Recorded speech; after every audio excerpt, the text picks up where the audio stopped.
Bonjour mes amis Bélier, alors nous sommes dans le tirage pour le mois d'avril et pour le printemps en général. Voilà, nous sommes le 18 mars, je fais ce tirage un petit peu en avance de l'arrivée du printemps, mais la sève est en train de monter et donc vraiment tous mes ressentis sont vraiment là.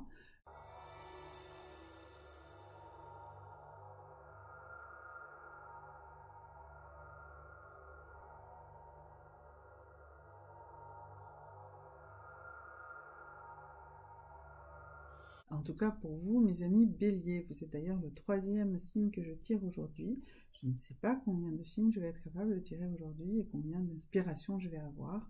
Voilà, mais vous êtes là aujourd'hui avec moi, mes amis Bélier. Alors, allons-y d'abord ici avec ce tarot de la conscience et de l'esprit qui va nous donner des premières pistes de votre ressenti, de comment vous allez vous sentir pendant ce mois d'avril et pendant toute la période du printemps. Alors, allons-y.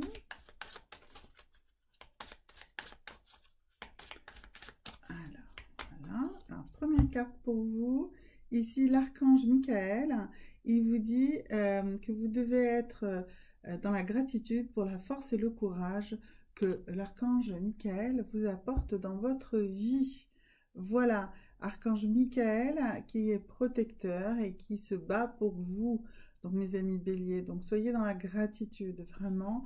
Et on verra tout à l'heure, du coup, j'ai les prières. Les prières, justement. Alors, attendez, non, c'est pas celui-là. C'est lequel les anges. Non, attendez, je vais retrouver. Voilà. L'archange, les prières à adresser à l'archange Michael. Et bien, du coup, on va tout de suite voir pour vous ce tarot-ci. Hein. Parce que vraiment, chaque tirage est totalement... Alors, bien sûr, le tirage est global pour le signe, ok? Mais je n'utilise pas forcément les mêmes tarots pour chaque signe. Donc, si en plus vous avez des ascendants, allez les voir parce que vous aurez des messages complémentaires avec d'autres tarots probablement, pas forcément identiques que dans celui-là. Alors, donc, nous, ici, l'archange Michael, la gratitude pour sa protection. Et donc, quelle prière lui adresser? Ben voilà, ça y est, la prière est là. Alors, on nous parle de croire et d'avoir confiance. De croire et d'avoir confiance. D'accord? Je vais vous lire la carte. Donc, la prière, c'est avant d'aller vous endormir, dites Archange Michael, s'il te plaît, entre dans mes rêves et remets en place avec foi et remplace la peur par la foi et la confiance. Laisse-moi me remplir de force, de courage et de confiance. Alors je recommence. Donc la prière à faire pendant tout le mois d'avril, réellement, ça sera donc Archange Michael, s'il te plaît, rentre dans mes rêves et remplace la peur par la foi et la confiance. Laisse-moi être rempli de courage, de force et de confiance. Voilà, donc ça, c'est la carte. Si vous voulez que je vous envoie la carte pour que vous puissiez vous-même lire, alors elles sont en anglais mes cartes, mais je fais des traductions. N'hésitez pas, je vous referai la traduction, je vous réécrirai la prière. N'hésitez pas à me envoyer un petit message par mail, je vous enverrai les infos directement. Voilà, donc ça c'est vraiment donc pour vous. L'archange Michael est votre protecteur dans cette période, dans ce trimestre. Il est là pour vous, donc priez-le idéalement tous les soirs.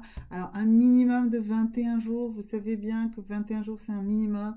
Pour moi, c'est plutôt 3 mois pour que les choses se mettent vraiment, vraiment en action. Mais déjà, ici, c'est formidable de faire déjà 21 jours cette prière en continu. Alors, allons-y pour la deuxième carte de ce tarot de la conscience. Allons-y, allons-y. Alors, oups, voilà. Bah, écoutez, la deuxième et la troisième carte ont bondi ensemble. Alors, on va les regarder ensemble. Alors, on nous dit, il faut que vous soyez dans l'équilibre. Vous allez être dans l'équilibre, vous allez réussir à retrouver de l'équilibre dans votre vie. Bien sûr, avec la prière qu'on a vue, ça ne devrait pas être très compliqué si vous la faites réellement, en y croyant réellement. Ne dites pas des mots sans en les conscientiser. Vous les envoyez à l'univers. Faites attention, c'est ça que vous allez recevoir. Donc, si vous envoyez la prière dès qu'on l'a décrite tout à l'heure, eh bien, c'est ça que vous allez recevoir. La force, le courage et la confiance. Donc là, l'énergie de la balance et aussi l'énergie de l'équilibre.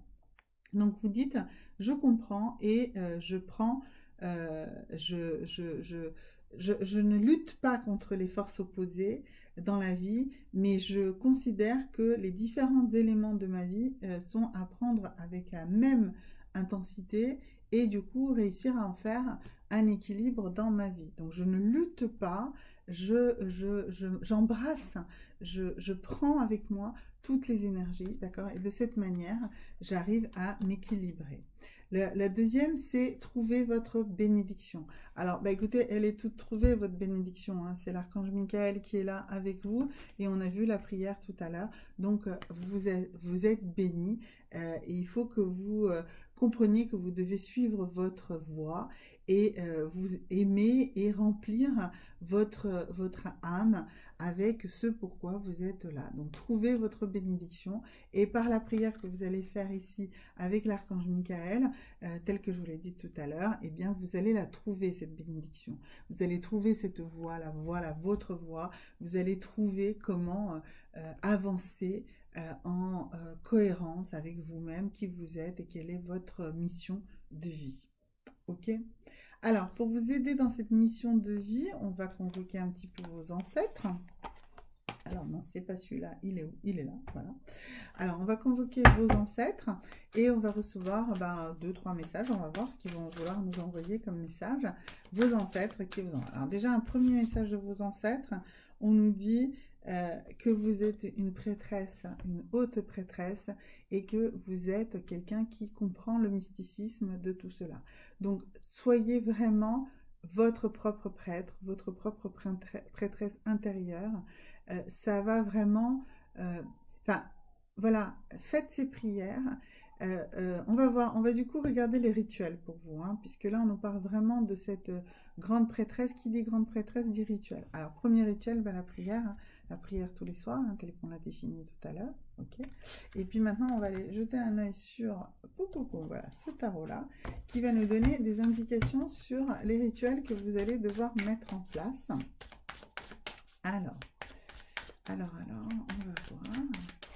Et puis ensuite, je vais aller chercher ailleurs encore des rituels pour vous, parce que vous avez vraiment besoin de travailler à ce niveau-là. Alors, déjà, il faut que vous travailliez sur l'acceptation, d'accord? Il faut que vous acceptiez ce qui vous arrive. Alors, c'est ce qu'on avait ici déjà dans cette carte-là, qui vous demandait d'embrasser, de prendre en fait tout le bon et le positif de votre vie et de le considérer comme étant pour vous et pas à vous. Les choses ne vous arrivent pas à vous, les choses vous arrivent pour vous. Tout ce qui vous arrive, c'est quelque chose qui est une opportunité.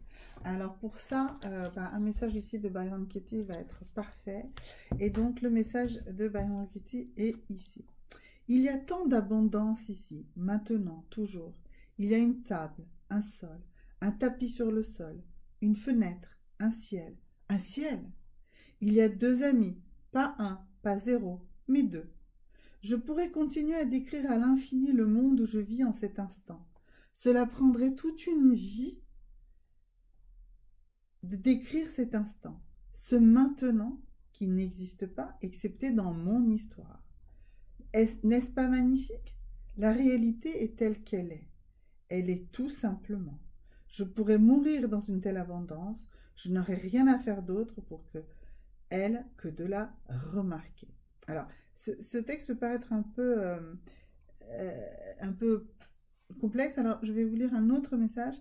La pire perte que vous avez vécue est le plus beau cadeau que vous puissiez recevoir. Message très important. Voilà, je vais même vous le mettre ici, j'espère que c'est visible. Voilà, mais c'est vraiment super important de comprendre ça. Il faut vraiment voir les choses comme ça. Alors encore un truc important, un autre message que souvent on sort, je pense, et qui est important. Les pensées stressantes ne sont jamais nouvelles. Ce sont des pensées que vous recyclez, ces choses que vous ressassez, d'accord? En fait, questionnez-les, ces pensées stressantes, d'accord?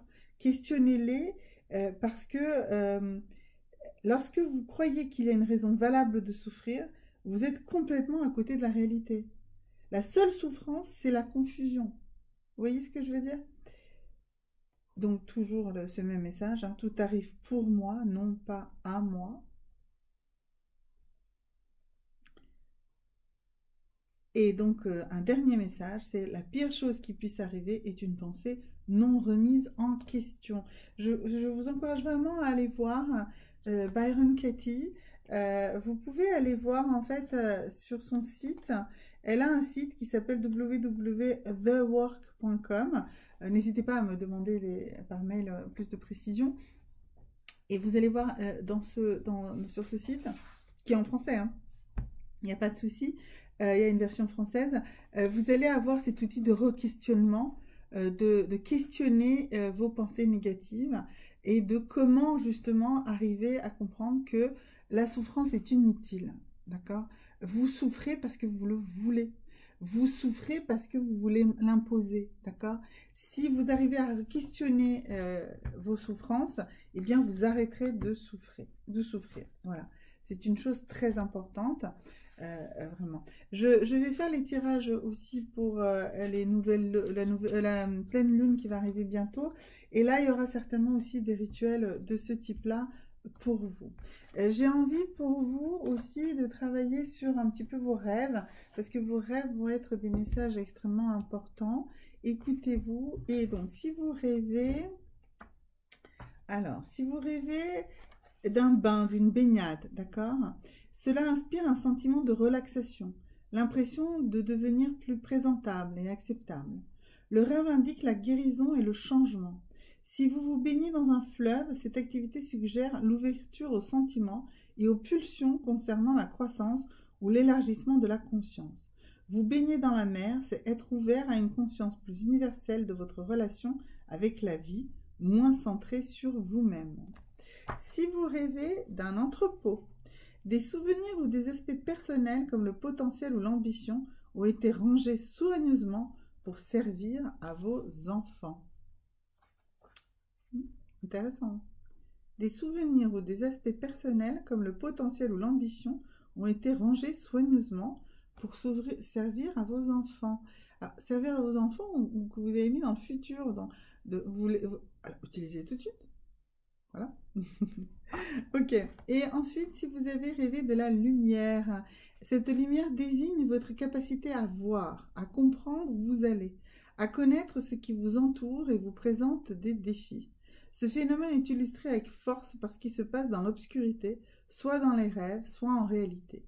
Un bruit dans le noir est terrifiant, car on ne peut pas voir sa source, alors que la lumière permet de dissiper la peur et l'ignorance. Lorsque vous pénétrez en rêve dans l'obscurité, cette action symbolise soit l'exploration de l'inconnu, soit ce que vous ne comprenez pas encore. Voir la lumière incarne la progression de la réalisation, de l'expérience, de la compréhension. En tant que symbole, la lumière représente par conséquent la prise de conscience de votre individualité et de votre accomplissement personnel. La lumière comporte d'innombrables possibilités, parfois imperceptibles. Les extrêmes du spectre des couleurs, on ne les voit pas, les ultraviolets et les infrarouges par exemple, se rapportent à vos propres qualités et talents inconscients. Les expressions liées à la lumière sont entrées en force dans le langage courant. Voilà. Donc ça, c'était 3 rêves possibles auxquels vous devez absolument prêter attention. Alors, encore un petit peu pour vous, parce que vraiment, vous avez besoin de choses vraiment importantes, là, vous, mes amis béliers, sur cet avril et ce printemps qui garantit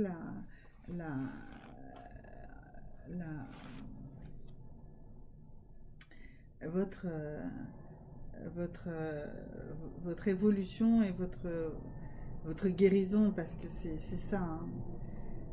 Alors, je vais vous faire un petit résumé sur la méditation, et ensuite je vais vous proposer une méditation, d'accord? 8 semaines de pratique de la méditation chez des novices ont également montré euh, qu'il y a vraiment eu un effet sur leur encéphalogramme, d'accord? Selon certaines observations, la méditation à long terme accroîtrait la taille de diverses aires de votre cerveau. La méditation améliore l'humeur chez les sujets souffrant de troubles de l'anxiété. Et c'est chez les sujets qui seraient atteints de phobie sociale, la méditation renforce l'attention sur des situations émotionnelles chargées. Alors, je vais vous proposer une méditation. Alors, on va aller vers... Alors, je vais vous proposer une méditation. La méditation du coq. On y va? Bob. Au début des années 1980, je vivais dans un monastère bouddhiste en compagnie de beaucoup d'autres moines et de 6 coqs. Ayant grandi en ville, je pensais que les coqs ne chantaient que le matin au lever du jour. Mais je me suis très vite rendu compte qu'ils le faisaient presque 24 heures sur 24. Le samedi, nous méditions toute la journée. La salle de méditation était au rez-de-chaussée et les volatiles sautaient sur le rebord de la fenêtre, d'où ils poussaient sans arrêt leur cocorico, ce qui m'a mis très rapidement en colère. Tout en me demandant pourquoi ils ne voulaient pas se taire, j'imaginais toutes sortes de scénarios pour les éliminer, les étouffer sous mon poids, les abattre, les empoisonner, les brûler, les découper en morceaux, les noyer. Ma créativité était illimitée. Ça décrit bien la difficulté de poser son esprit et dans la méditation. Mais finalement, un jour, je me suis plaint auprès de mon professeur, qui m'a houspillé. « Tu ne connais rien à la méditation. Ces coqs-là sont là pour t'enseigner. Entendre, entendre, entendre. Colère, colère, colère. Va te rasseoir et pratique. » Avec le temps, le chant des coqs s'est transformé en ondes sonores, des signaux auditifs qui s'élèvent et retombent, ni plus ni moins. Bien entendu, ce n'était pas facile. D'ailleurs, aujourd'hui encore, il m'arrive d'être agacé par les coqs qui surgissent dans la vie, réelle ou métaphorique. Mais avec la pratique, la patience et la compréhension, eh bien, ils prennent le pas sur les désagréments. C'est vraiment ça l'important. En fait, ça veut dire quoi? C'est arrêtez-vous sans attendre et écoutez les sons présents dans votre environnement. Une sirène, des bruits de conversation, le chant des grillons ou des notes de musique. Notez comment l'esprit est prompt à classer chaque son ou à le relier à une image. Puis remettez-vous à observer les sons comme de simples sons, de leur nature impermanente, tandis qu'ils vont et qu'ils viennent. Comment vous sentez-vous quand vous écoutez les sons sans les évaluer? Intégrez cette pratique à votre vie quotidienne en programmant des rappels destinés à vous inciter à prendre le temps de vous arrêter et d'écouter les sons comme de simples sons sans les juger. C'est exactement la même chose avec les événements de votre vie. Apprenez à les prendre comme des événements qui arrivent à l'extérieur de vous et que à partir du moment où vous avez décidé de les juger, de les interpréter, de dire ce que vous en pensez, donc d'avoir une pensée sur ces choses, une pensée jugeante, une pensée évaluante. Et ce n'est qu'à partir de là, justement, que vous allez développer des émotions. Et ces émotions seront induites par ce que vous avez pensé. Si vous avez pensé des choses négatives, eh bien vous allez avoir des émotions qui vont avoir plutôt une résonance négative au fond de vous et qui vont vous pousser à dire « Ah, tout va mal ». D'accord? Par contre, si vous avez décidé de juger les choses de manière plus positive, eh bien vous allez avoir des émotions plus positives et vous allez dire finalement, bon, ça, c'est pas si grave que ça. D'accord? C'est ça cette capacité, en fait, quand Bob ici nous explique que les coqs, qu'est-ce qu'ils voulaient, hein? Qu'est-ce qu'ils voulaient au début? Ils voulaient les étouffer, ils voulaient les abattre, ils voulaient les empoisonner, ils voulaient les brûler, ils voulaient les découper en morceaux. ou les noyer. Sa créativité négative était illimitée. Et qu'est-ce qu'il faisait? Il se faisait souffrir lui. Il imaginait toutes ces tortures pour les coqs, mais en fait, c'était à lui qu'il infligeait toutes ces tortures. Et puis finalement, avec la pratique, il a trouvé la patience et la compréhension qui lui ont permis de prendre le pas sur ses désagréments. S'il est dans la patience et la compréhension, si vous êtes dans la patience et dans la compréhension, eh bien vous allez voir les choses de manière moins négative, de plus en plus positive, et vous allez vous mettre dans des états émotionnels plus positifs et vous allez transformer votre réalité vers des choses plus positives. D'accord? Donc vraiment, c'est super important pour vous. Ces informations-là sont vitales. Alors, vraiment, vous avez besoin de beaucoup de messages, vous. Alors, là, il faut travailler. Il va falloir vraiment travailler. Du coup, on va travailler avec 3 petits équilibres de centrage à la recherche de l'équilibre. Alors, ce sont des pratiques, des techniques qui sont inspirées de la kinésiologie et qui sont à effectuer au lever ou dans la journée, aussi souvent que vous en ressentez le besoin. Alors, le premier exercice, ça va être de relier votre tête avec votre corps. Donc, posez une main sur le nombril et l'autre, touchez la partie inférieure et supérieure de la bouche que vous devez masser pendant 30 secondes, puis changez de main et faites de même. Alors, je vais vous expliquer ce que ça donne. Donc, vous touchez votre nombril. Alors là, on ne voit pas mon nombril, mais vous imaginez que j'ai mon nombril. Et puis, vous massez comme ça votre bouche. Voilà, dans un sens, puis dans l'autre. Et puis ensuite, vous le faites également en bas. Voilà. D'accord? Et puis ensuite, vous changez et vous faites pareil, à chaque fois pendant 30 secondes. Ok? Donc ça, c'est le premier exercice. Alors, pour relier le présent avec le passé, posez une main sur le nombril et l'autre sur le dos jusqu'à la limite inférieure du sacrum. Mais c'est 30 secondes et changez d'humeur. Donc, vous posez une main sur le nombril, une ici, en fait, au niveau de votre sacrum, derrière, d'accord? Et vous massez pendant 30 secondes. Et puis pareil, vous rechangez et vous faites pareil. Donc ça demande un tout petit peu de souplesse. Vous allez voir que ça peut-être l'air de rien, ce genre de petits exercices, mais finalement, fait tous les jours, au quotidien, régulièrement, en levé, ou autant de fois que vous le souhaitez dans la journée.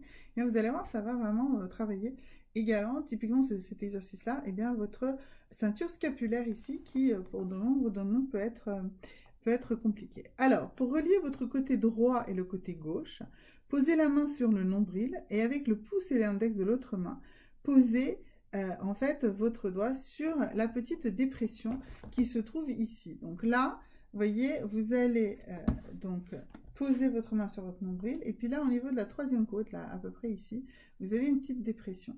Eh bien, vous allez masser comme ça, voilà, dans un sens, puis dans l'autre, pendant 30 secondes. Voilà, et puis vous allez faire la même chose ici de l'autre côté. Donc votre main sur le nombril, ici vous massez. Alors c'est pas la peine de masser ici comme des maniaques, hein, voilà. Vous pouvez même au début tout simplement poser comme ça votre doigt, ici, vos doigts, sur cette petite dépression là. On l'a tout ici, hein, c'est entre la deuxième et la troisième côte ici, voilà. Voilà, ça peut être très très bon. Alors, ici on a parlé de kinésiologie, mais ce sont également des points aussi de Jishinjutsu, ce qui est aussi quelque chose dont je vous parle très souvent.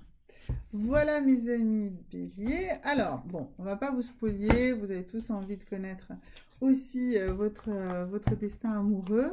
Alors, une petite carte hein, ici, pour comprendre où vous allez, sur quel chemin vous allez là. Eh bien, on nous dit que vous êtes plutôt dans un esprit de flirt, donc ce n'est pas le moment pour vous d'aller vous engager sur des choses très très sérieuses. Voilà, si vous êtes déjà en couple, les relations vont être plutôt légères. C'est pas le moment d'aller entamer des grandes décisions pour vous parce que vous avez, on en a vu, encore pas mal de travail. Alors, pourquoi vous avez autant de travail à faire et comment vous allez faire ce travail? Alors, en fait, déjà, il faut que vous compreniez que vous avez vraiment cette croyance limitative, parce que vous avez besoin d'être amoureux. Non, non. Là, pour l'instant, vous n'avez pas besoin d'être amoureux ou amoureuse de quelqu'un. Non, vous avez besoin surtout de vous recentrer sur vous-même. D'accord? Donc ça, c'est une chose, la première chose. Recentrez-vous sur vous-même et soyez dans le flirt. Hein, on a vu, voilà, soyez dans des choses légères. Flirtez. Voilà. Ne vous mettez pas dans des trucs négatifs. Ne visualisez pas tout de suite l'homme ou la femme avec laquelle vous allez passer toute votre vie. Non, c'est pas le moment. Ensuite, ici, il y a un travail sur votre ego. Il y a un vrai gros travail à faire sur votre ego et sur la présence de votre ego. Bon, on est déjà sur une vidéo assez longue, je ne vais pas traiter tout le sujet de l'ego là, mais voilà, il faut travailler sur votre ego, très concrètement.